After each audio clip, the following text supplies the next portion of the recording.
And about 12 years old, I started skiing, and it was really due to the films I saw by Warren Miller. So I'm very privileged to interview Mr. Warren Miller. Thank you. En route from when you were 12 till now, I don't know how many years that is. I'm 21 right now. You're 21. Right. Well, in those 9 years, we've screwed up a lot of people's lives. Not really. You mentioned, I was talking to you a little bit earlier, and you mentioned, I think the one thing your films do is show us not only the creativity, but the freedom that skiing gives us. Well, I think that I always ask people if they can remember the first time they ever went skiing. If they did that after they were 5 years old, they can remember that first day. Every single thing about it, where they went, the clothes they wore, what the weather was like, what they had for lunch. And any event in their life that is that monumental has to have some deep-seated psychosis. And they can always remember that. And I always just simplify it and use the word freedom. And the pioneers here in Colorado wanted that freedom. You know, they came when the people got off the Mayflower, Boston got crowded. They moved on west, Denver got crowded, and they came up into the mountains looking for freedom.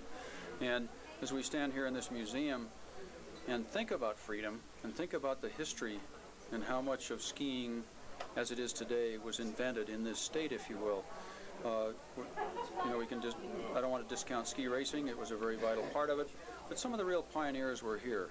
Aspen, Colorado, for example, first chairlift in Colorado in '47.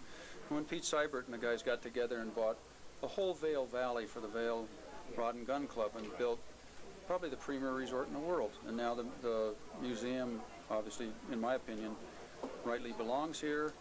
And with the current state of the art for ski equipment, it's really revealing to come in here and see what it used to be like. You know, 2 years ago, our camera crew equipped some of the best skiers in the world today with some of this 1945, 46, 47 ski equipment. They were at Stowe, Vermont, or pardon me, they were Mont Tremblant. They couldn't even turn right and left on that equipment. And to think that these guys did this and not only pioneered it, you know, when I started, they hadn't invented the nylon parka yet. Safety bindings were unheard of. All the things that we take for granted today, the high-speed chairlift had never even been thought of till about 10 years ago. And the rope tow, a parking spot in a muddy parking lot is what you had. It's all on display here in this Colorado Museum at Vail, and I think anybody that comes through this part of the world who is the least bit interested in skiing and doesn't stop by and see what they have on display so that they can learn more about their heritage and what a wonderful time they have because of these pioneers, I think they're really missing a bet. Warren, you're talking about the history of the museum here, but you had a lot to do with it too. The films you've been doing over the years, getting people excited about skiing and so forth. Let me ask you a personal question. What can we expect from Warren Miller in the future? Well, I just finished writing a book. It's called Warren Miller on Film in Print. And I did that for a lot of reasons, because in the 45 years I've been making films and the 5 years I lived in parking lots and kind of bummed around in the ski resorts, I had a million experiences, and very few of those ever got put down on film.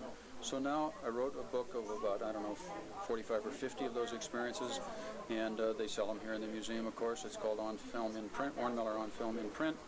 And I think that you're going to find more writing, more drawings, more cartoons, a lot of stuff. Good. Warren, thank you so much for stopping by. You've certainly been an idol of mine, and I'll continue skiing, and thanks so much. Thank you. Bye-bye.